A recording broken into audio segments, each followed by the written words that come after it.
Sí, muy buenas tardes a todos y todas. Muchas gracias por su asistencia a este encuentro virtual donde vamos a hablar sobre el nuevo criterio jurisprudencial de Indecopi, la exclusión de las entidades educativas del sistema concursal.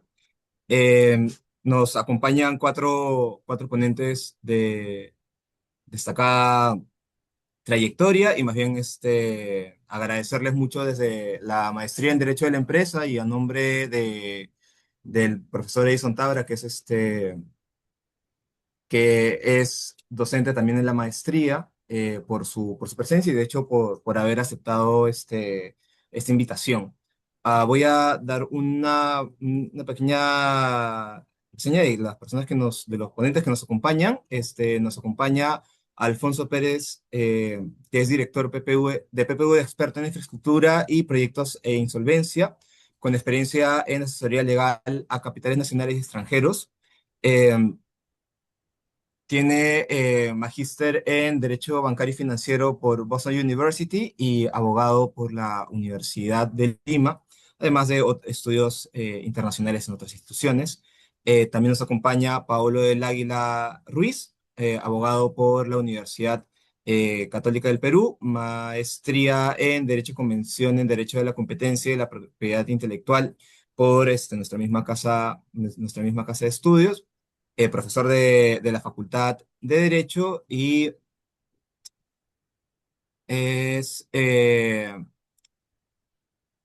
fue presidente de la sala especializada en procedimientos concursales del Tribunal de Indecopi.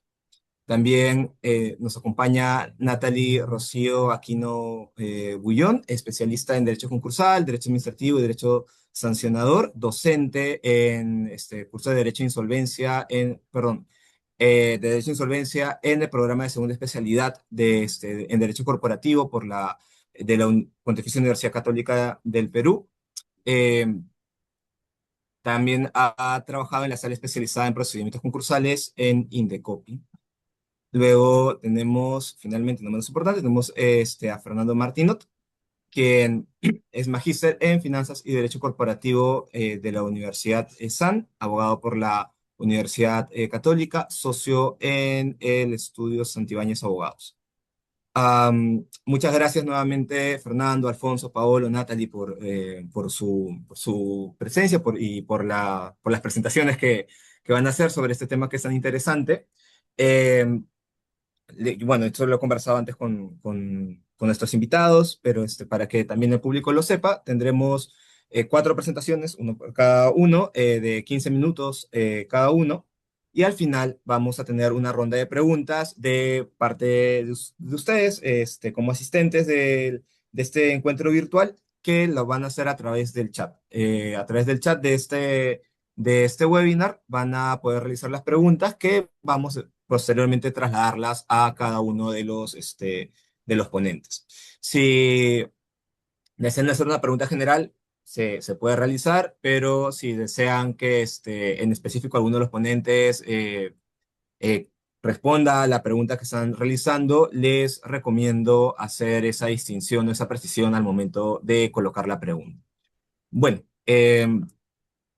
iniciamos con la ponencia de Alfonso Pérez Bonaní, ámbito subjetivo de la Ley General de Sociedades, deudor concursado, sujetos excluidos y lo que resuelve el TC. Alfonso, muchísimas gracias por estar con nosotros y el piso es tuyo. Excelente.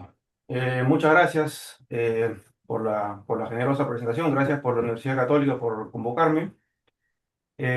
A ver, en un segundo que comparto pantalla. Entonces, lo que nos convoca ahora es esta sentencia del Tribunal Constitucional que ha movido las bases de lo que entendíamos que estaba fijo de hace más de 20 y pico años, que era la aplicación subjetiva de la Ley General del Sistema Concursal. Un poco para situarnos. Desde siempre, la legislación concursal ha preservado para sí la capacidad de determinar qué patrimonios son los que pueden ser objetos de concurso como deudores. ¿Ok?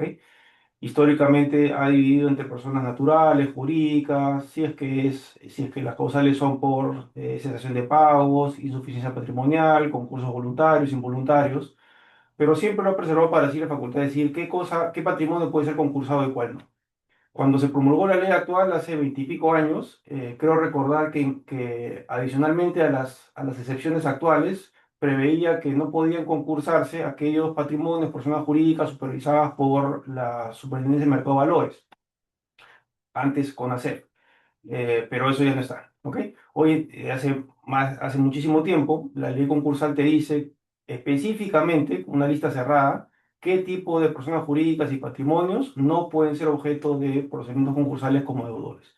Y la razón básicamente es que la mayoría de estas entidades son parte del sistema financiero, el sistema de seguros, de las AFPs, son parte de la estructura del Estado. Entonces hay una razón de ser detrás de esto. ¿Ok? Lo que ha hecho esta sentencia de reciente publicación del TC es crear una categoría adicional, básicamente interpretar la ley concursal y crear una categoría adicional, pero abre la ventana a que mañana se puedan colar pues subcategorías, lo cual eso es peligroso. ¿Ok? Este caso es de la Universidad de Alas Peruanas. Alas Peruanas fue declarada en concurso hace aproximadamente 6 años por la comisión concursal, resolución que fue confirmada por el INDECOPI, por la sala concursal y luego llevada en litigio en el Poder Judicial. Esto lo vemos a partir de la lectura de la propia sentencia del TC, ¿no? Y por un lado, aparentemente lo que decía a las peruanas era que en realidad le pedía al Indecopi que revisara nuevamente el caso porque decía que los créditos que generaron el inicio del concurso involuntario habrían sido objeto de simulación o fraude. ¿Ok? Y aparentemente inició dos vías judiciales, una ACA y un amparo, lo cual en realidad está prohibido, pues. Tú no puedes apuntar a todo y a ver qué fruta cae, pero parece que luego se vieron por el amparo. Esta resolución de sentencia del TC es el punto final de ese proceso de amparo.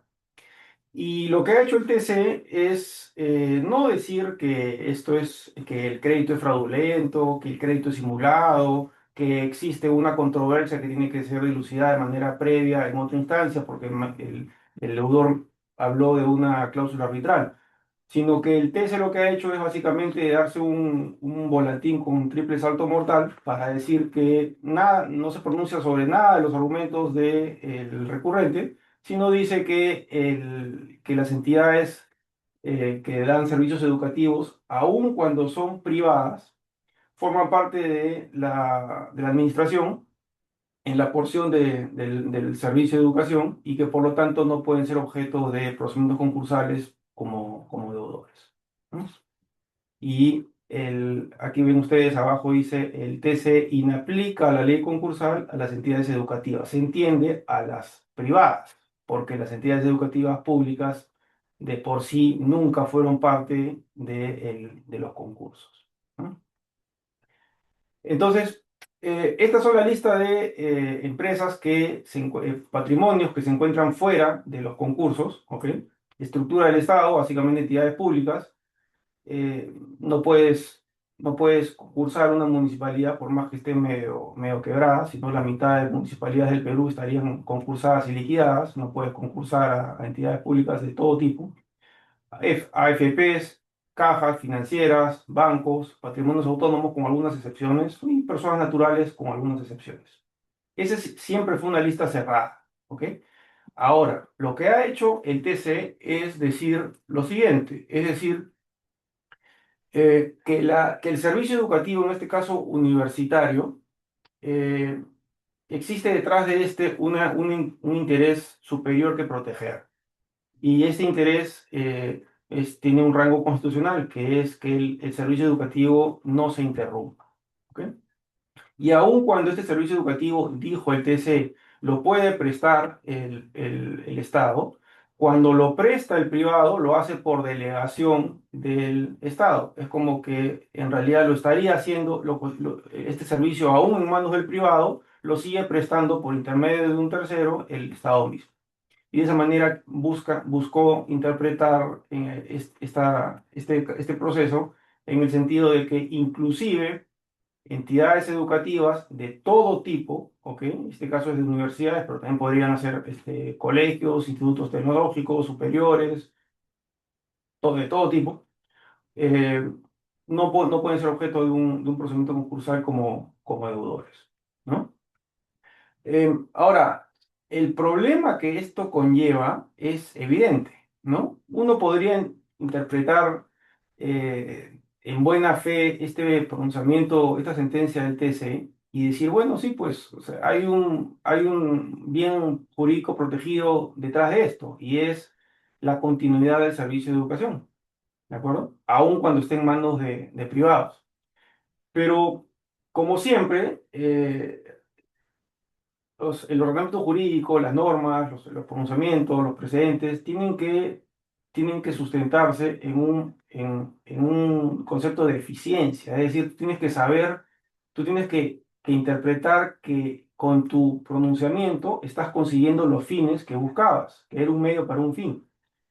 Y en este caso, lamentablemente, se consigue todo lo contrario, aun cuando con la mejor intención los miembros del TES pudieran decir, busco la continuidad del servicio, pues se consigue todo lo contrario, ¿no? Y esto la historia concursal nos lo ha demostrado hasta el cansancio en los últimos 20 años. Cuando uno busca proteger y dar salvavidas a las instituciones, a cualquier patrimonio, en realidad lo que haces es les desproteges, ¿no? Prioritariamente he enumerado algunos riesgos que he identificado. Básicamente los riesgos más importantes son este tipo de empresas, aun cuando sean privadas, si es que reciben estas ayudas, pues básicamente eliminas la posibilidad de que estas accedan a financiamiento privado. Ningún banco va a querer financiar, va a participar de empresas con estos favores. Entonces, eso hace que los negocios tengan que trabajar y coexistir y vivir en base a la pura caja, lo cual evidentemente hace pues, que el crecimiento sea lentísimo. Igual que sucede con otras industrias privilegiadas, como por ejemplo los clubes de fútbol, donde es muy poco probable que un banco quiera entrar a financiar un club de fútbol que se sabe tienen un régimen distinto. Y luego y otro riesgo importante es, bueno, si sabes evidentemente que estos negocios tienen una protección especial, entonces se genera el riesgo moral de que tomen más riesgo, lo cual sucede, es transversal a cualquier tipo de negocio. Si yo me siento protegido, yo voy a actuar con mayor riesgo. Quizás el problema más grande con esta sentencia del TC, al margen de crear una excepción adicional a las ya taxativas que se encuentran en la ley concursal desde siempre, es que abre la puerta a que mañana cualquier persona pueda decir, lo que yo hago también debe ser considerado un servicio público, aun cuando esté en manos de privados, ¿no? Por ejemplo, mañana alguien podrá decir que pedirle a un juez constitucional, vía un amparo, que declare que el servicio de limpieza y barrido de calles es servicio público, que el servicio de funerarias, que el servicio de los cementerios, que el servicio, no sé, el señor que me repara el carro, el señor que me da la revisión técnica a mi carro, también va a decir que es un servicio público.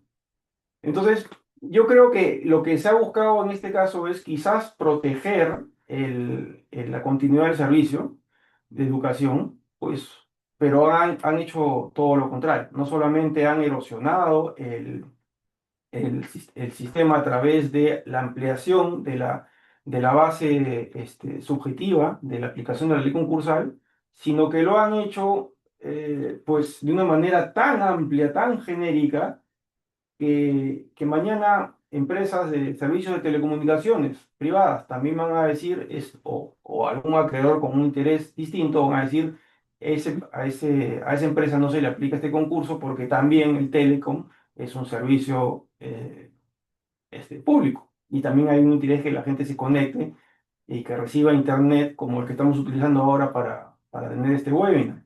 Entonces, lamentablemente ha hecho, si quiso hacer un bien, ha hecho todo lo contrario, ha abierto la puerta inclusive a que nuevas industrias busquen una protección judicial y para de forma tal que les reciban el premio de decir a ti tampoco se te aplican los concursos. Lamentablemente es una decisión en última instancia. Así que al Indecopi no le queda más que bailar con la música que le han puesto y eventualmente si es que mañana existen nuevos pedidos de otras industrias similares, bueno, tendrán que verse y litigarse cada uno en su propio proceso de amparo y ver qué es lo que digan los jueces en última instancia. Gracias. Muchísimas gracias, Alfonso, por la presentación. Y ya más bien detener la compartición, si te parece bien. Sí, por favor. Y tenemos ahora la ponencia de Pablo del Águila Ruiz con la ponencia Competencia de la Autoridad Concursal y el amparo como vía impugnatoria. Pablo, iniciemos cuando indiques. Dame un segundo, sí, creo debería. Ahora sí, ahora sí. Perfecto. Listo. Muchas gracias, Abelardo. En primer lugar, gracias a la maestría en Derecho de la Empresa, a la Escuela de Posgrado de la Católica por la invitación. Y también un gusto compartir el panel con Alfonso, con Natalie y con Fernando. Aunque sea virtual, vale la pena verlos. Así que vamos a ello. El tema que me han encomendado es el de la competencia del Indecopi y el amparo como vía impugnatoria. Antes que nada, quiero hacer un disclosure. La resolución del Tribunal Indecopi, que es materia de observación en este proceso de amparo, es una resolución que en su momento yo participé y firmé, como en ese momento era vocal de la sala concursal, así que creo que es importante el disclosure. Evidentemente, de arranque digo que estoy muy de acuerdo con nuestra resolución y muy en contra con la sentencia del Tribunal Constitucional. O sea, hay que ser totalmente transparentes. Pero, a ver, vamos primero con el tema de la competencia de la autoridad concursal. Como la mayoría de ustedes saben, porque veo varios conocidos en la concurrencia, desde el año 92, cuando se deroga la ley procesal de quiebras y se promulga la primera ley concursal, la primera ley de reestructuración empresarial, como se llamó en ese entonces, la función primordial o la primera función del Indecopi en materia concursal fue evaluar y admitir los pedidos de insolvencia o de concursos en una función exclusiva y excluyente, ¿correcto? En el sentido de que ya no había una autoridad judicial ni de ninguna otra índole que pudiese justamente hacer este trabajo de la evaluación y la admisión de los procesos de insolvencia o procesos concursales. Y claro está, a lo largo de los varios años, y esto lo ha referido Alfonso también hace un rato, se plantearon algunas exclusiones que podamos o no compartir, pero finalmente son exclusiones legales que la propia ley de reestructuración o ley concursal lo ha establecido como un número clausus de manera taxativa, ¿no? En algún momento fueron las entidades supervisadas por la CONACEP o SMB, continúan las entidades o las empresas supervisadas por la SBS, patrimonios autónomos, entidades del Estado, con lo discutible que puede ser, pero ahí está, ¿correcto? Entonces, digamos, la competencia del Indecopi en materia concursal es exclusiva y excluyente, y solamente por la propia ley concursal se excluyen a algunos sujetos pasivos para ingresar al Indecopi. Esto, digamos, es la regla. Lo que ha hecho el Tribunal Constitucional es afectar, grabar esa regla general, que mal que bien, nos guste o no las excepciones, había sido, creo yo, bien aplicada. ¿Y cómo afecta la sentencia 428 del 2026 del TC? Porque bajo una argumentación que a mí me parece una elucubración jurídica de recitar varios artículos de la Constitución y de la Ley de Educación, en mi opinión, sin mayor sentido para lo que va a aterrizar, bajo esa argumentación de una suerte de servicio constitucionalmente relevante, ese es el término que se establece.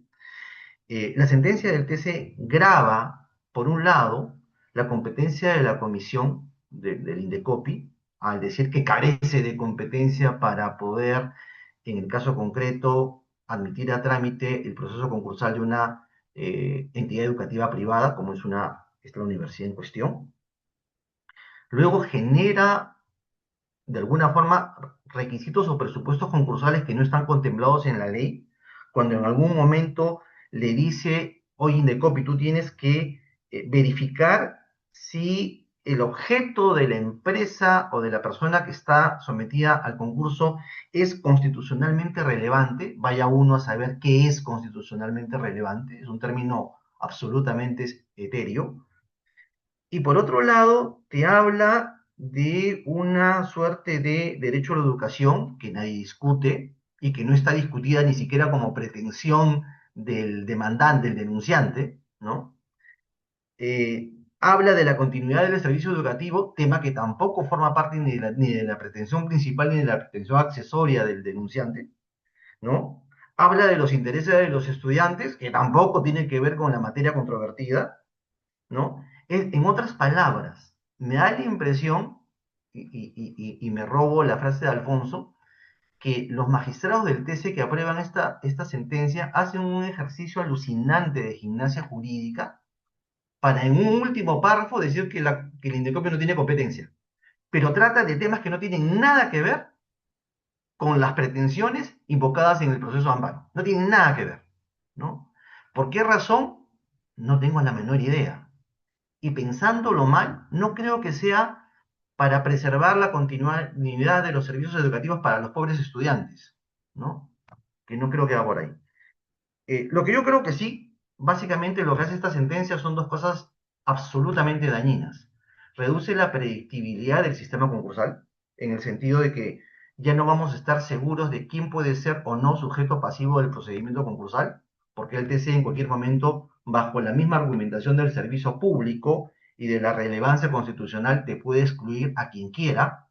Y en segundo lugar, abre, que está de la mano, abre un cajón desastre, porque ahora por la vía de amparo, cualquier empresa privada que se considere que preste un servicio público podría decir, oye, a mí también exclúyeme del proceso concursal y ningún acreedor me puede solicitar el concurso por más que yo le deba a las mil vírgenes.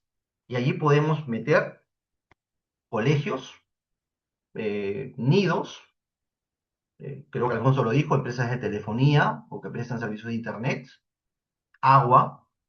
Y miren, incluso hasta la 73, en la que presta transporte público que nos llevaba cuando éramos estudiantes a la Católica, también podría acogerse, pues porque es un servicio público el transporte masivo, ¿no? De estudiantes para llegar a la universidad. Entonces, yo tengo otro argumento más. Entonces, le estoy dando ideas, ¿no? A muchísima gente que tiene empresas para poder excluirse del sistema concursal, fina cortesía del Tribunal Constitucional.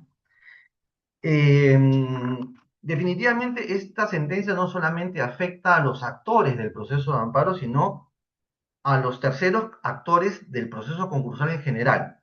Por un lado, a universidades privadas, lo que acabamos de ver, pero no solamente en el sentido positivo de que, no van, que posiblemente puedan ser excluidas del proceso concursal, sino en el sentido negativo de que no puedan ellas hacer uso del proceso concursal para ordenar sus créditos, para ordenar y promover una reestructuración, ¿no? Que algunas universidades lo necesitan, y finalmente eso termina generando un encarecimiento del crédito a las propias universidades privadas, por un lado. Repercute negativamente también a los acreedores, porque les quita una herramienta potente de protección del crédito, de tutela de los intereses colectivos de los acreedores y deteriora los patrimonios. Por otro lado, afecta negativamente también a los estudiantes que quieren proteger, porque la pregunta es, ¿vale la pena estar en una universidad que está en una crisis financiera casi de quiebra, ¿no? Cuando seguramente si hubiese existido una SUNEDO, como era la SUNEDO, no como es ahora, seguramente hubieses tenido que tener una supervisión mucho mejor en pro de los estudiantes, justamente, ¿no? Y también afecta a otros actores en general, ¿no? Pero en fin, no me detengo más en esto porque ya el tiempo me está corriendo. Antes de pasar a mis conclusiones, rápidamente, ¿es el amparo una vía idónea? ¿Es el amparo, como me ponen en el enunciado de la exposición, una vía impugnatoria adecuada? El amparo podría ser, nadie quita el derecho a usar los mecanismos de garantías constitucionales, evidentemente, pero desde mi punto de vista, y el punto de vista de muchísimos, me tomo el tiempo para leer algunos buenos autores y tratadistas en derecho constitucional, porque esa no es mi especialidad, pero sí creo que es unánime que las personas que saben derecho constitucional te dicen, oye, la acción de amparo se usa si es que no existe otra vía igualmente satisfactoria o si la afectación al constitucional requiere una tutela urgente e inmediata. En este caso, hay una vía igualmente satisfactoria, que es el proceso contencioso administrativo, como bien señala el voto singular, y acá no hay ninguna afectación a la tutela que requiere una tutela urgente e inmediata, toda vez que este es un proceso que se va decantando con todas las garantías del debido proceso legal, ¿no? En este caso, evidentemente, ni lo uno ni lo otro, ninguno de los dos requisitos se dieron como para utilizar la vía de amparo. La pregunta del millón, ¿cuáles son los derechos fundamentales afectados? En este caso, por usar la acción de amparo, cuando las propias pretensiones de la universidad en cuestión se orientan a un cuestionamiento de la existencia, origen, legitimidad, etcétera, del crédito. No tiene nada que ver con derechos fundamentales. Y además, y para ir concluyendo esta parte, el artículo 135 de la ley concursal es clarísimo cuando reconoce expresamente que la vía para cuestionar una resolución del Tribunal Indecopi es la contencioso administrativa. Esa es la vía natural, lo que otorga seguridad jurídica, centraliza el control judicial y finalmente no está eliminando el amparo. Solamente le está diciendo, oye, el uso de amparo es excepcional para proteger derechos fundamentales, como dije hace un minuto, bajo esas dos circunstancias. Si no, tienes la vía del contencioso administrativo, que es la vía natural. Eh, Hay algunos fundamentos de la sentencia del TC que seguramente también serán comentados más adelante que me llaman poderosamente la atención. Eh, eh, la universidad se desiste de su contencioso administrativo para poder usar el amparo porque sabía que por el contencioso administrativo seguramente no iba a tener éxito. Eso está dicho tal cual en el fundamento 5 y a pesar de eso se lo admite, ¿no? Eh, no entiendo el fundamento 7 que considera servicio público al trabajo o al servicio que presta esta universidad. No entiendo el fundamento 16 que dice que la universidad privada, incluso que son asociaciones, sociedades con fines lucrativos, forman parte de la administración pública. Habría que llamar a un administrativista para que nos explique esta entelequia. Eh, lo de la continuidad del servicio no sirve de nada, porque una empresa quebrada no va a prestar ningún servicio, o una empresa en liquidación no va a prestar ningún servicio. Y el fundamento el fundamento 23 y 24 sí son de Ripley, cuando hablan que la ley concursal, y lo dice, y lo cito expresamente, afecta no solo el funcionamiento de la entidad educativa, esta universidad, sino también su continuidad. Ah, entonces bajo esa lógica, las universidades no pueden entrar a concursos, es más, no podrían liquidarse, porque afectan la continuidad del servicio educativo. Ese es el criterio del Tribunal Constitucional. Y el fundamento 24, sí, ese dice el fundamento 23, y el 24 dice, no se le puede aplicar la ley concursal por ser una entidad, pese a ser una entidad lucrativa. No se le puede aplicar la ley concursal. El fundamento 25, para ir acabando, dice, no puede someterse a una entidad educativa al INDECOPI, o sea, nidos, colegios, universidades, centros técnicos, todo, no pueden ir.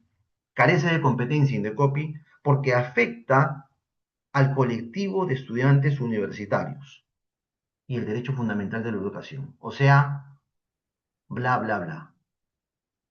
El voto singular sí vale la pena rescatarlo, léanlo, porque habla del diseño residual del proceso de amparo y que la vía idónea es el proceso contencioso administrativo.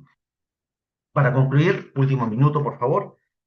Primero, que esta sentencia del Tribunal Constitucional no cumple con el objetivo que dice tener, que es la continuidad del servicio de educación. Segundo, debilita el sistema concursal de una manera grosera, ¿no? Tercero, atenta contra las competencias del Indecopi directamente al decir que no es competente para ver este tipo de procesos concursales contra este tipo de deudores. Cuatro, crea excepciones allí donde la ley no las tiene, ¿no? Y debieron ser creadas por ley, no por el Tribunal Constitucional. Cinco, desprotege el crédito en general, tanto del acreedor que solicitó el concurso como de otros acreedores y de la propia universidad, que va a haber encarecido sus créditos, ¿no? Y desprotege también el uso legal y técnico de la ley concursal, que es lo más riesgoso. Porque esta sentencia, lo último que es legal y técnica. Y sobre eso último, para otro webinar, con este tipo de cosas, cada vez me convenzo más que Indecopi debería ser un organismo constitucionalmente autónomo. Gracias. Muchísimas gracias, Paolo. Bueno, no finalmente, pero antes del final, Natalie Aquino presentará resolución 47-2025 y el cambio de criterio en relación al pago de créditos concursales, su calificación como infracción. Natalie, iniciamos cuando tú indiques.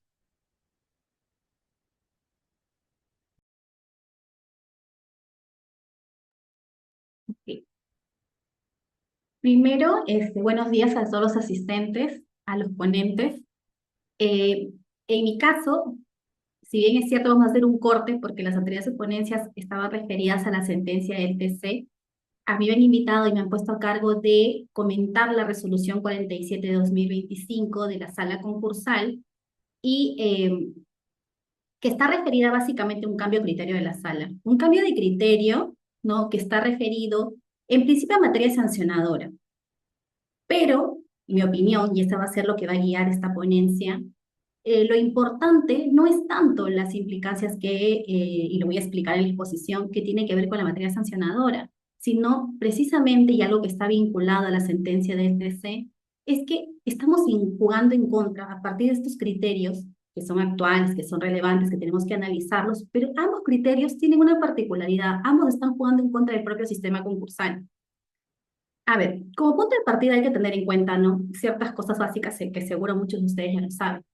Nuestro sistema concursal tiene una finalidad clara: maximizar el valor del patrimonio del deudor para poder satisfacer la expectativa de cobro de los acreedores. En ese sentido, en esa máxima, establece una serie de mecanismos que van a permitir, en principio, proteger el patrimonio del deudor porque es la prenda común para el pago de todos los acreedores.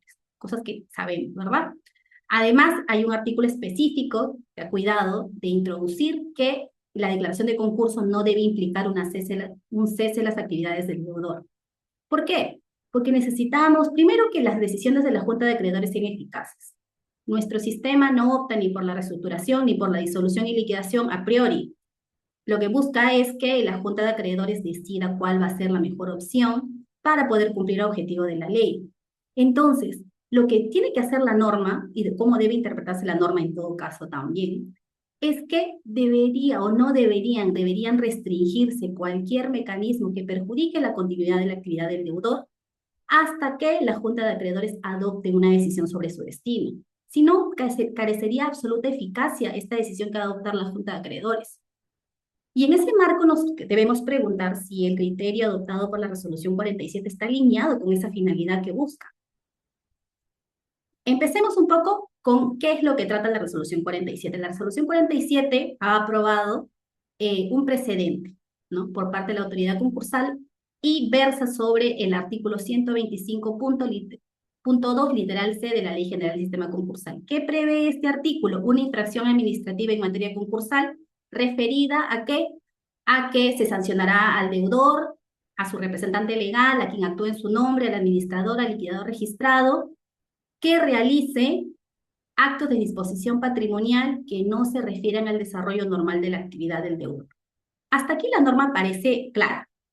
Señala quiénes son los sujetos infractores de forma clara y precisa. También menciona cuál es la sanción que se va a aplicar en el caso de se identifique la infracción, pero introduce un concepto jurídico indeterminado. ¿Cuál es ese concepto jurídico indeterminado? El desarrollo normal de la actividad del deudor. Hasta aquí Como es un concepto jurídico indeterminado, le corresponde a la autoridad concursal determinar cómo vamos a interpretar ese concepto jurídico indeterminado. Si bien esa labor le corresponde a la autoridad administrativa, tiene límites. Tiene que hacerlo dentro de los márgenes que exige la norma. Porque, ojo, la autoridad administrativa no es legislador. Entonces, ahí tiene un límite importante. En esta diapositiva yo he tratado de recrear, obviamente no lo voy a explicar al detalle, recrear cuál ha sido el íter argumentativo de la sala en la resolución 47 para llegar a la conclusión de que los pagos de créditos concursales con cargo al patrimonio del deudor que se realicen en el periodo de suspensión de exigibilidad de las obligaciones, que está establecido en el artículo 17, constituye un acto que no se refiere al desarrollo normal de la actividad del deudor y por ende debe ser sancionado conforme al artículo 125. En principio, el argumento parece sólido. ¿Cuál es el problema? El problema es que la sala reitera un criterio, una definición de lo que debe entenderse por actividad normal del deudor, desarrollo normal de la actividad del deudor, que es el concepto jurídico indeterminado que hemos identificado anteriormente, lo reafirma.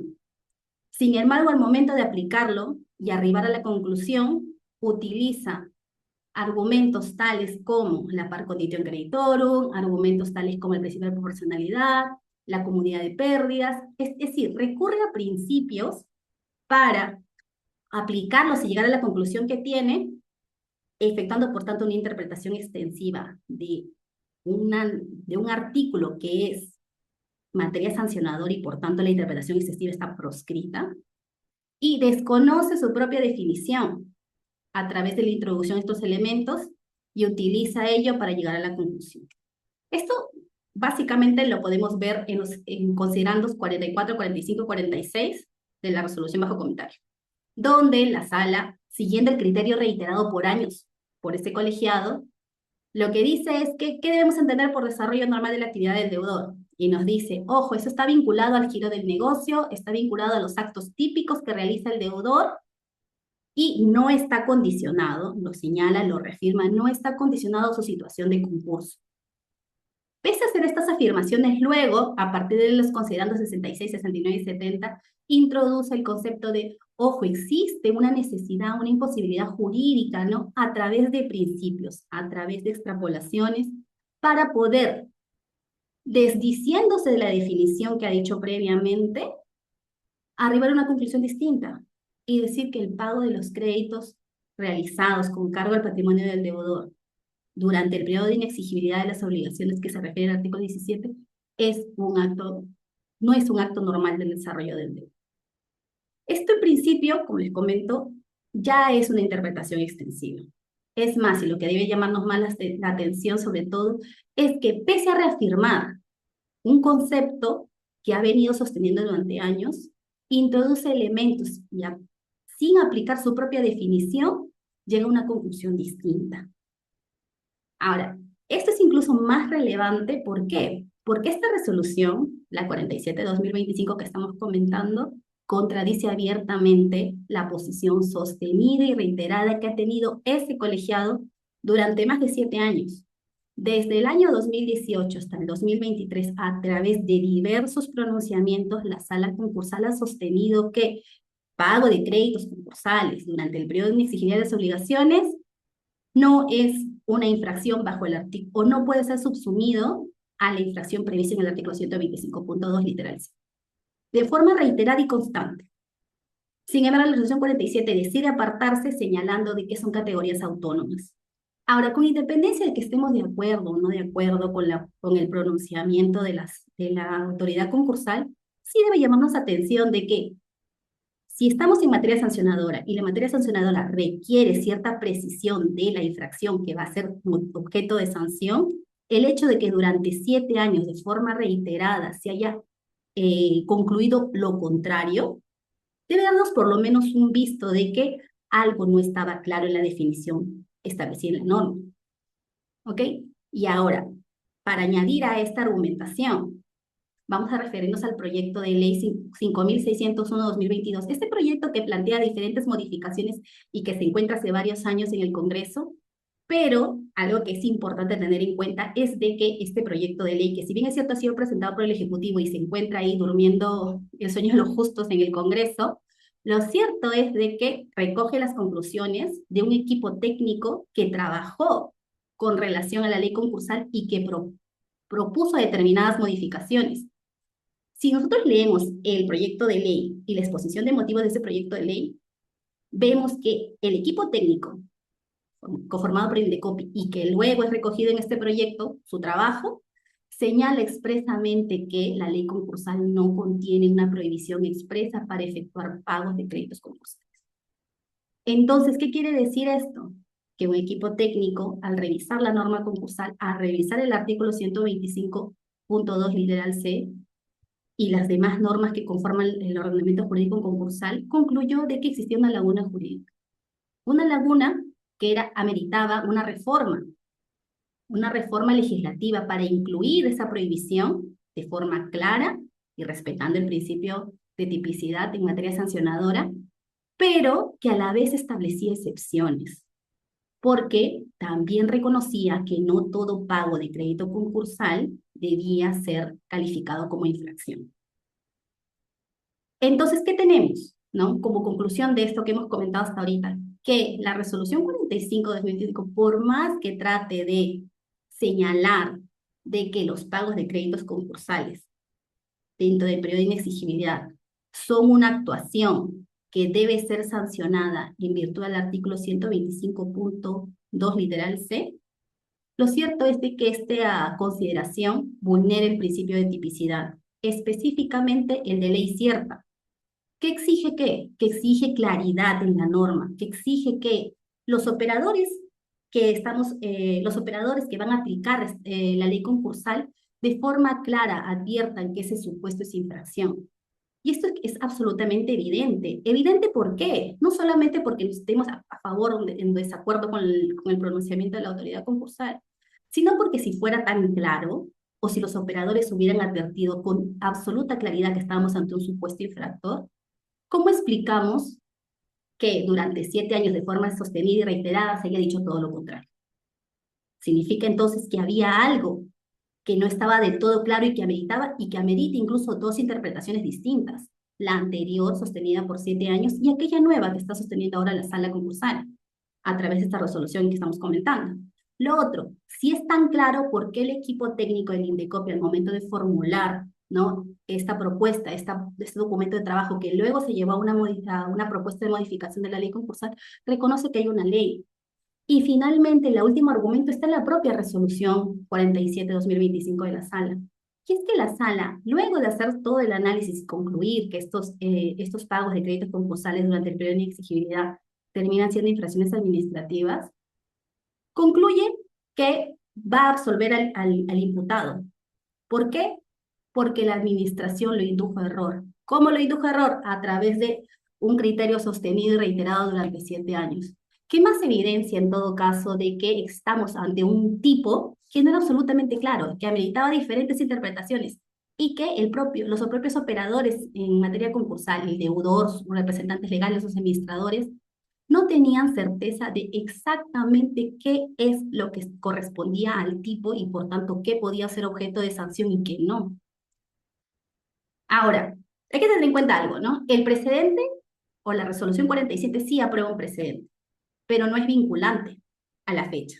¿Y por qué no es vinculante? Porque no ha sido publicado en el Diario Oficial del Perú. Y ese hecho hace que no tenga que ser necesariamente seguido al no tener vinculación. Sin embargo, hay que tener hay que tener cuidado con esto. Si bien es cierto, no hay vinculación necesaria porque no ha habido publicación del precedente y probablemente no lo haya. Este precedente probablemente nunca se publique en el Diario Oficial del Peruano. Lo cierto es que sí existe un cambio de criterio por parte de la autoridad concursal. Y aunque no esté publicado, la autoridad concursal ha replicado este nuevo criterio en otras resoluciones posteriores, lo que evidencia que sí hay un cambio de chip. Y no es que únicamente porque no esté publicado, los operadores jurídicos no estén, por tanto, en riesgo de que se les aplique alguna sanción en relación a este nuevo criterio. Ahora, todo esto acá, hemos visto todo lo que es materia sancionadora, vulneración del principio de tipicidad en su vertiente de ley cierta. Hay, para mí, evidentemente, una confusión acá, hay un exceso por parte de la autoridad administrativa, incluyendo elementos que no han sido predeterminados por el legislador para poder calificar determinados hechos como infracción. Pero más allá de eso, porque finalmente, como les venía explicando, en las resoluciones posteriores a la resolución 47 de 2025, la autoridad concursal ha absuelto a todos los infractores, los supuestos infractores, porque, la administración los indujo a error. En principio todos han sido liberados, no habría problema ahí, pero ¿cuál es el problema? Que finalmente la autoridad concursal, a través de este criterio que lo está aplicando, este es un criterio que viene aplicando, está afectando el sistema concursal. ¿Y por qué está afectando el sistema concursal? Porque su conclusión es absolutista. Su conclusión señala que todo pago de crédito concursal durante el periodo de exigibilidad constituye infracción. Y por tanto, desincentiva a los operadores para efectuar esas actuaciones, incluso cuando estas actuaciones pueden ser absolutamente necesarias para preservar la continuidad del deudor, que como hemos dicho, es algo absolutamente necesario para que el sistema tenga eficacia. ¿Qué supuestos podemos ver en este caso? Es algo que, ojo, además ha tenido en cuenta, sí, la propuesta de modificación de la ley, porque sí habla de excepciones, algo que el criterio adoptado por la sala y que viene manejando actualmente no considera para nada. Es absolutamente cerrado su posición, la posición actual de la sala, y no considera, por ejemplo, supuestos en los cuales eh, un deudor requiera de determinada licencia para continuar operando en el mercado, y que por mandato de la norma sectorial de esa administración que otorga la licencia, el hecho de no pagar los cánones, los derechos de trámite correspondientes para mantener la licencia se cancela automáticamente. Aquí no estamos hablando de coerción, ¿ah? Estamos hablando de la aplicación de una norma sectorial administrativa para el mantenimiento de una licencia que requiere el deudor para continuar operando. Sin embargo, el deudor, el operador, el representante del deudor va a quedarse entre dos espadas, ¿no? Uno, paga y mantiene la licencia, pero es sancionado por la autoridad concursal porque, ojo, es infracción actualmente, o pierde la licencia y por tanto no puede continuar operando en el mercado. Por ejemplo, ese supuesto no ha sido advertido por la autoridad concursal en su criterio. Otro hecho, y es en el caso de los deudores en sectores hiperespecializados en los cuales existan proveedores únicos e insustituibles, o en el caso en el que se requiera personal técnico calificado que no pueda ser reemplazado y que para la continuidad de las relaciones comerciales con estos proveedores especializados, cualificados, o este personal que sea también cualificado, dependa necesariamente, o sea, mantener esa relación jurídica de cumplir con las obligaciones previas. Tampoco se ha puesto en ese supuesto. Son supuestos en los cuales sí amerita, ¿no?, repensar que estas soluciones que adopta la autoridad concursal, más allá de ser incoherentes, porque como les comento, están vulnerando principios importantísimos en materia sancionadora, afectan el sistema porque no se ponen en escenarios en los cuales sí se requiere efectuar el pago de deuda concursal, porque es necesario. ¿Para qué? Para preservar la continuidad del deudor. Entonces, en conclusión, lo que nosotros advertimos, o mi posición en todo caso, es que el nuevo criterio de la autoridad concursal, que, ojo, como les comento, si bien es cierto, no es vinculante, sí está siendo aplicado, es que vulnera el principio de ley cierta, es incoherente internamente, reconoce una regla absolutista sin detenerse a pensar, ¿no?, que si el legislador o el legislador en su oportunidad no incluyó ese supuesto como infracción de forma clara, era porque realmente reconocía que había supuestos que salían de la regularidad. Entonces, que la mejor solución en estos casos no es que la autoridad concursal se atribuya competencias que no le corresponden, ¿no?, introduciendo elementos que debería corresponderle al legislador determinar, sino que la solución en realidad es lo que propone la modificación de la ley concursal, es decir, establecer normativamente una modificación a la ley para introducir una prohibición, pero reconociendo que hay excepciones que deben ser acreditadas en el procedimiento. ¿Por qué? Porque esto es lo que se necesita para no crear incertidumbre en los gestores y los gestores puedan evaluar supuestos en los cuales es necesario efectuar el pago de la deuda concursal, pero porque significa la continuidad del deudor. Esto no es propio de nuestro ordenamiento jurídico, ojo, esto ya se ha dado en otros casos, solo que lamentablemente la autoridad concursal no lo ha visto. Bueno, estas son mis conclusiones, les agradezco mucho por ponerse y quedo a la espera de sus preguntas. Muchísimas gracias, Natalie. Voy a proceder a detener la compartición de la pantalla. Muchísimas gracias por tu ponencia. Y finalmente tenemos la presentación de Fernando Martinot. El subtítulo de la ponencia que nos presentará es Impacto en la recuperación del crédito, lo que el Tribunal Constitucional deja entre líneas y cómo puede afectar esta sentencia y la resolución 47 de 2025 a la recuperación del crédito. Fernando, iniciamos con Indicas. Muchas gracias y buenas tardes con todos los participantes y mis copanelistas. Es un gusto estar aquí el día de hoy con ustedes.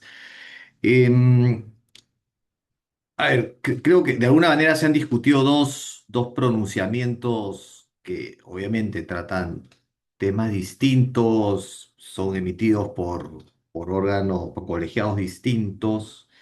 Uno pues de sede jurisdiccional constitucional, el otro administrativa, pero que al final del día de alguna forma tienen una serie de puntos en común y es un poquito lo que voy a tratar de tratar ahora, ¿no? Digamos, cuando hablamos de recuperación de crédito, uno típicamente trata de pensar en, claro, costos, ¿no es cierto? ¿Cuánto me cuesta recuperar un crédito? Porque ese costo al final del día lo tengo que incorporar en mi análisis de riesgo y el análisis de riesgo se termina traduciendo en una tasa de interés y ese es el análisis más o menos natural al que acudimos cuando hablamos de recuperación del crédito. Pero hay una variable que no siempre se menciona y que además probablemente sea la más compleja de cuantificar, que es la incertidumbre, ¿no es cierto? O sea, porque si yo tengo cómo medir las cosas, las puedo traducir al final del día en una métrica y en una cuantificación. El problema de de la incertidumbre es precisamente eso, ¿no? O sea, es algo pues que no sabemos qué es, por dónde viene, cómo viene y qué sé yo. Y ahí donde creo yo que hay ese primer punto de contacto entre los dos pronunciamientos que se están comentando en esta ocasión, porque, claro, lo que creo yo que tienen en común, y creo que los expositores anteriores lo han mencionado de una u otra forma, es que al final del día, en ambos casos, se está regulando por resolución, ¿no es cierto? Se está legislando por resolución, ¿no? En un caso se está generando una exclusión a los sujetos pasibles de ser comprendidos en proceso concursal y en el otro caso se está regulando, legislando sobre la viabilidad o no de hacer pagos de deuda concursal en forma posterior al inicio del concurso. Ese es el ejemplo casi de texto universitario de incertidumbre, ¿no es cierto? Ya nos decían antes, acá se afecta la predictibilidad del sistema y qué sé yo. Entonces, claro, ¿cómo cuantifica el prestamista, cómo cuantifica el financiero el valor, el costo de esa predictibilidad? De esa incertidumbre, perdón, cuando al final del día la incertidumbre tiene un doble impacto, ¿no? Porque tiene un impacto, por un lado, decía alguien, con los préstamos ya colocados, ¿no es cierto? Pero hay un segundo impacto que de repente es hasta más importante, que es qué pasa con los préstamos no realizados, con los préstamos no colocados, con el acceso al crédito. O sea, olvidémonos por un momento de la tasa, cuánto cuesta endeudarse en este país. Pensemos en quienes no pueden acceder al financiamiento.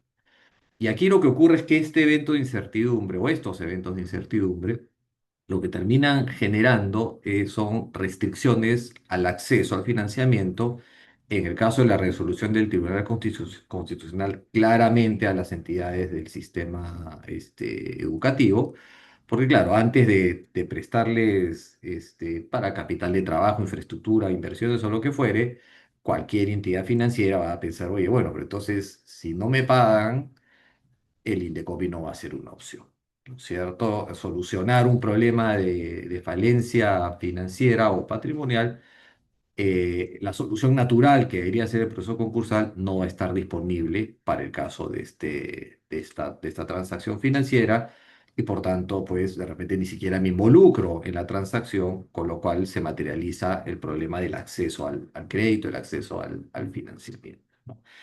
Ahora, eso que dicho así, digamos, parece acotado a un evento del sector educativo por la materia que trata la resolución del Tribunal Constitucional.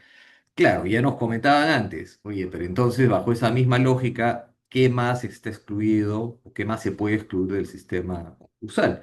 La línea 73, nos decían hace un minuto, ¿no es cierto? Claro, porque los universitarios lo utilizan para llegar también excluida del proceso concursal. Las telecomunicaciones, servicio público, también y sin ponerse muy creativo, o sea, siguiendo un poquito la secuencia de derechos que regula la Constitución, podríamos hablar también de todo lo que es sistema de salud, ¿no es cierto? Entonces, claro, si le pensaba prestar dinero a una clínica o cualquier entidad comprendida en el sistema de salud, entonces ya de repente ahora esto no es una opción porque creo yo que el sistema de salud es lo más parecido al sistema educativo siguiendo los fundamentos que toma el Tribunal Constitucional para justificar su pronunciamiento. Entonces, claro, el efecto de la resolución del tribunal no se limita al sector de educación, sino que se empieza a extrapolar a otros sectores y los empieza a restringir en sus posibilidades reales de financiamiento, ¿no? Ahora, ya si le damos una siguiente vuelta de tuerca al análisis, y empezamos a pensar ya no solamente en acceso a financiamiento, sino en alternativas y estructuras de financiamiento, la siguiente pregunta digamos, que surge es, bueno, ¿y qué pasa, por ejemplo, con los fideicomisos? ¿No es cierto? Los fideicomisos son estructuras de garantía, en realidad, pensadas digamos, diseñadas para aislar el riesgo de la garantía del riesgo del deudor, ¿cierto? Pero al final del día, esos activos que jurídicamente pueden estar siendo aislados del riesgo del deudor, siguen siendo utilizados por el deudor, si es que son parte de la infraestructura educativa o de salud, en el ejemplo, ¿no es cierto? Siguen siendo parte de la capacidad de generación de flujo de repago, qué sé yo. Entonces, la siguiente pregunta, el siguiente nivel de análisis es, entonces, activos en fideicomiso comprendidos en el sector salud también están limitados en su posibilidad de ser utilizados como medios de repago en virtud de este pronunciamiento del Tribunal Constitucional. No, entonces, claro, ahora ya empezamos a extender la problemática ya no solo al acceso al crédito y al financiamiento, llamémoslo tradicional, el préstamo garantizado con hipoteca, con garantía mobiliaria o con una fianza o un aval, sino ya empezamos a pensar, o por lo menos a dudar, de si otro tipo de estructuras diseñadas para aislar el riesgo del flujo o del colateral respecto del originador o u obligado principal, si esas garantías mantienen la solidez que tenían antes de que se emite este pronunciamiento del Tribunal Constitucional. Entonces, creo yo que, o sea, digamos, que es indudable que esta resolución, este pronunciamiento del tribunal deja más sombras que luces y que de alguna manera todo el costo y toda la externalidad que genera, pues va a terminar siendo eh, asumida o absorbida por los sectores afectados por esta decisión en el tiempo en que se evalúe la posibilidad o no de acceder a financiamientos. Sobre la resolución del Indecopi, o sea, yo digamos, creo que es indudable acá también que se está legislando bajo la forma del precedente y sí, creo que es debatible al menos subsumir un supuesto de sanción bajo la premisa que el momento en el que se paga una deuda puede condicionar o no la definición de si un acto es parte del giro normal de negocio, o desarrollo normal de actividades, lo que sea que se use como nomenclatura. Ahora, lo que es una realidad también es que, o sea, esta discusión pone el dedo en la llaga en un punto que es crítico y que en realidad ha sido un problema siempre en el sistema concursal, que es que, claro, es fácil decir, se acoge la empresa al concurso, se publica, se protege el patrimonio y los acreedores no pueden cobrar. Listo, ya está. Y la empresa no está impedida de continuar con sus actividades ordinarias. Fenomenal, porque claro, la idea es que el negocio siga marchando para que cuando los acreedores se reúnen encuentren algo sobre lo cual puedan realmente decidir.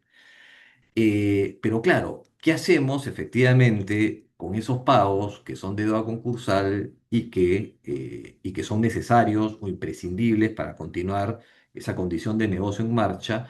¿O qué hacemos con los pagos que de repente no son prescindibles, pero que no pagarlos genera un perjuicio mayor a la masa que el pago en sí mismo?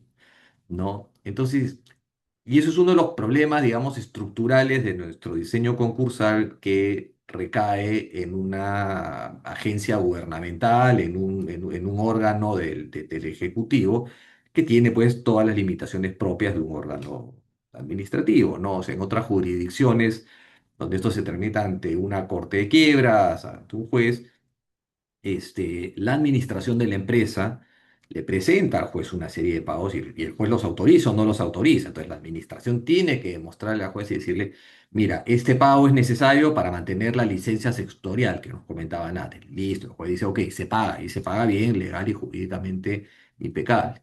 ¿No?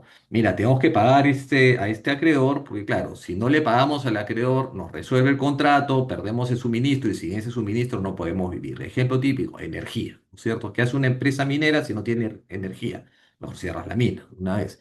Entonces, listo, viene el juez y dice que se pague o que no se pague. Pero creo que al final lo que evidencia ese sistema, ese mecanismo, es que, claro, tiene que haber algún nivel de flexibilidad y discrecionalidad en la forma de decidir qué pagos de deuda concursal se deben realizar y qué pagos de deuda concursal no se deben realizar. Y ahí es donde creo yo que nuestra norma, claro, se queda corta por norma y porque, claro, no hay un gestor o no hay un fiscalizador en tiempo real, quiero decir, del uso del patrimonio, como es el caso del juez en otras jurisdicciones, ¿no? Entonces, podemos discutir si realmente el precedente es un precedente que tiene una racionalidad válida o no. O sea, creo que es indudable que acá parte del problema es, como se comentaba antes, cambian los vocales, cambian los criterios y cambian criterios que venían, pues, eran ampliamente difundidos y qué sé yo. Pero para mí el meollo del asunto es cómo regulamos una situación de hecho que afecta a las empresas, que afecta a las industrias, que es, me someto a un concurso y tengo que hacer una serie de pagos que la norma impide que realice, ¿no? Y de repente ese es uno de los temas que la reforma puede abordar. Con eso, nuevamente, gracias por la invitación y a disposición para las preguntas, dudas que pudiera. Muchísimas gracias, Fernando. Más bien, lo que quería proponerles es no sé si Alfonso, Paolo, Natalie y incluso el mismo Fernando tienen algún comentario respecto de las ponencias que han estado de los otros ponentes, ¿no? O sea, de la exposición de los otros ponentes. Podemos usar estos par de minutos para tener así como unos comentarios finales.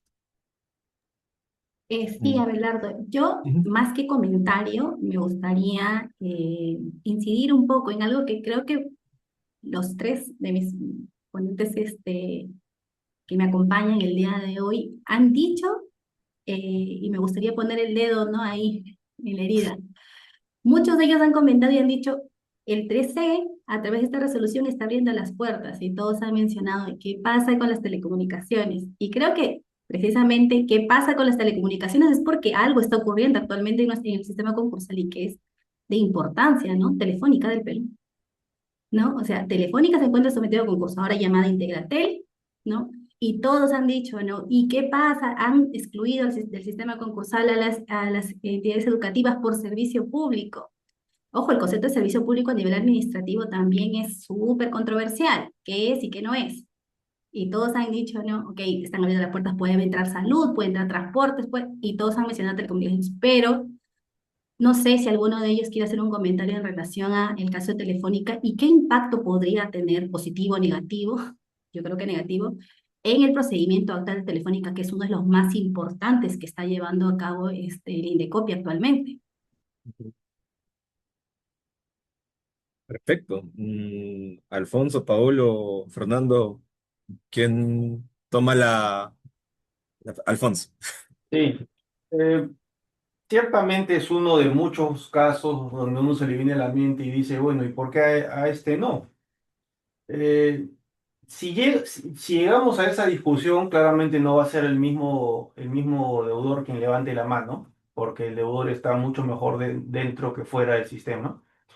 Pero no tengo dudas de que eso ya está por la mente de algunos acreedores que prefieren a la empresa fuera de concurso, porque sienten que su posición de control respecto al cobro de la deuda se perjudica cuando eres uno de 10.000 frente a si lo sacas del concurso y inicias acciones de cobro directo. Entonces, hasta donde sé, no tengo conocimiento de que algún acreedor lo haya hecho, pero no tengo dudas de que por lo menos ya lo han pensado. Desde el lado del acreedor, del deudor, difícil que como está Integrate lo piense. Pero no solamente eso, también yo entiendo que hay otras, por ejemplo, universidades que también que están concursados y que también van a decir, bueno, yo también, ¿no? A mí también se me tiene que aplicar esto. Probablemente se lo pidan al Indecopi, el Indecopi probablemente les diga, no lo puedo hacer porque para eso necesitas iniciar un amparo y bueno, anda litiga 4 años, pero probablemente ese es el efecto respecto de los concursos ya abiertos y con muchos años de recorrido. Muy probablemente eso es lo que va a suceder. Eh, Paola. sí, a ver, primero hay que tener en consideración que este amparo de alas peruanas es una sentencia que tiene efecto de interpartes, o sea, no es extensiva per se, además no es un precedente, a Dios gracias, ¿no? Pero sí, y recojo una pregunta que hace Angélica Palacios, me parece muy interesante, que señala cómo afecta la resolución del TC a las universidades que actualmente se encuentran en un concurso. Con dicha resolución se abre la puerta a deudores a que los deudores utilicen los amparos como una nueva vía antes de ir a un contencioso administrativo. Sobre la primera parte de la pregunta, Angélica, creo que no tiene afectación por sí misma, por lo que dije hace un rato, porque el amparo está circunscrito a las partes, en este caso la universidad y el Indecopi, no a terceros, ¿no? Salvo cuestiones muy excepcionales que no se dan en el presente caso, pero ya que sería muy largo mencionar. Eso por un lado.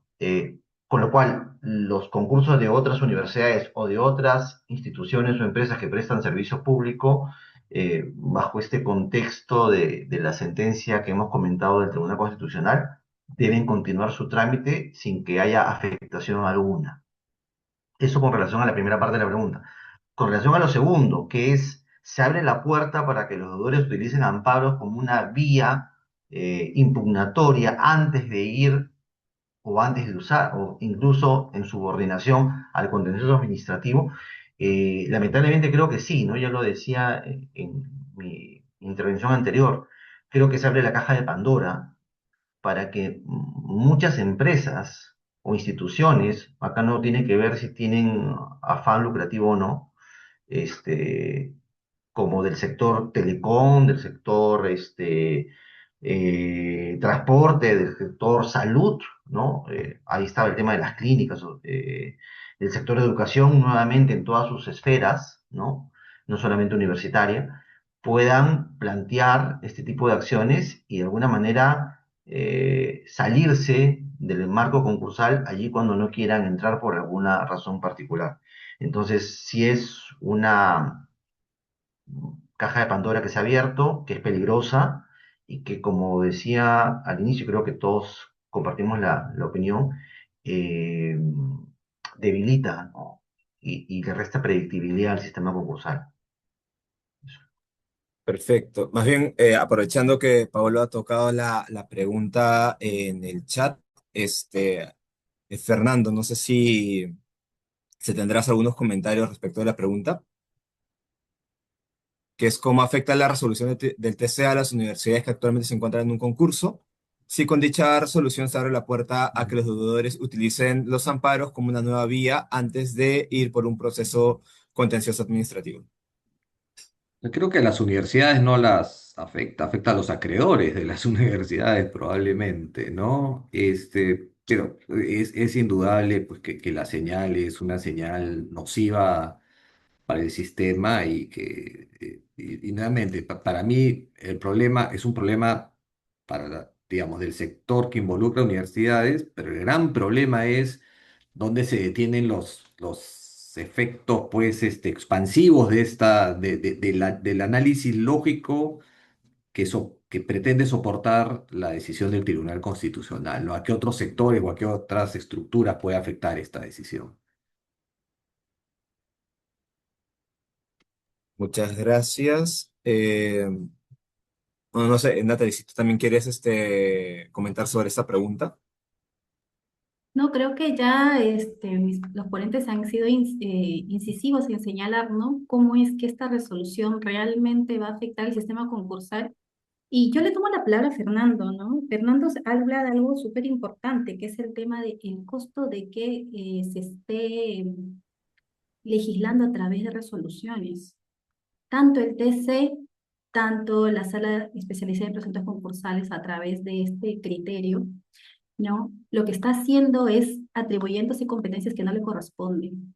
Y esto no es porque digamos, oye, esto funciona así mejor o bien o no, sino que esas limitaciones que existen y que deben ser efectuadas a través de modificación legislativa. Si, por ejemplo, quieren introducir una nueva excepción a la ley concursal, incluir, ¿no?, a las universidades privadas en este caso, lo tiene que hacer el legislador y tiene que seguir esos cauces. ¿Por qué? Porque los operadores deberíamos tener predictibilidad en las actuaciones y ni el TC, por más TC, ni y mucho menos una autoridad concursal, debería utilizar las resoluciones para introducir elementos que el legislador no ha introducido. Y eso sí implica un costo al sistema. O sea, no solamente aquí estamos hablando de discusiones jurídicas, sino que esto impacta necesariamente en que el sistema funciona o no funciona. Y en el caso del sistema concursal, esto tiene que ver, también lo dijo Fernando, y es súper importante recalcarlo, no tiene que ver solamente con las empresas que se encuentran actualmente en concurso. Esto tiene un impacto, cualquier modificación en el sistema concursal, cualquier desviación en el sistema concursal tiene un impacto directo no solo en las empresas o los deudores que se encuentran actualmente sometidos a concurso, sino tiene un impacto fuera del concurso, porque toda empresa que opere en el mercado, al momento de evaluar si va a otorgar financiamiento, si va a iniciar relaciones comerciales, etcétera, tiene que ponerse en la posición de qué ocurriría si no le cumplen con la obligación y por tanto tendría que recurrir a un sistema concursal. Eso forma parte del análisis, es por eso que se dice que el sistema concursal, el diseño y el buen diseño y el buen manejo de un sistema concursal no impacta solamente las empresas que se encuentran en crisis financiera, impacta en todo el mercado, impacta en el acceso al crédito, impacta en el costo al crédito, y es algo que a veces se pierde de vista, ¿no? En discusiones jurídicas y no se aterriza cómo esto va a impactar, en este caso negativamente, en el acceso y el costo del crédito. Muchísimas gracias, Natalie. Más bien, ya son cerca de la 1:20 y estamos, creo que cumplido con el tiempo y de hecho nos hemos extendido un poco sobre lo previsto. Muchas gracias a Fernando, Alfonso, Paolo, Natalie por sus excelentes ponencias, por el tiempo que se han dado para, para explicarnos sobre el tema que es, nuevamente, que es tan interesante, que es también, que viene con trampa, ¿no? Se dicen esto de, parece que estás beneficiando, y tomo lo de Alfonso, pero de pronto, en realidad no. Y lo que Fernando y después Natalie se mencionan como... eh, eso termina afectando incluso a lo que es el acceso al crédito, el acceso al financiamiento. También es algo a tomar en cuenta, sobre todo en los tiempos que se nos vienen y en el contexto en el que estamos actualmente a nivel político y a nivel económico. Bueno, nuevamente Fernando, Natalie, Alfonso, Paolo, muchísimas gracias de parte de la Maestría en Derecho de la Empresa, de parte del profesor Edison Tabra, que de hecho no fue el que coordinó, organizó y nos convocó a esta reunión. Eh, Les agradezco por el tiempo. Los y las asistentes, muchísimas gracias también por por su escucha, por las preguntas y algunas que quedaron en el tintero. Y espero más bien verlos en otro encuentro virtual o, si fuera mucho mejor, en un encuentro presencial ya en la universidad o en alguno de sus sedes. Muchísimas gracias y muy buenas tardes.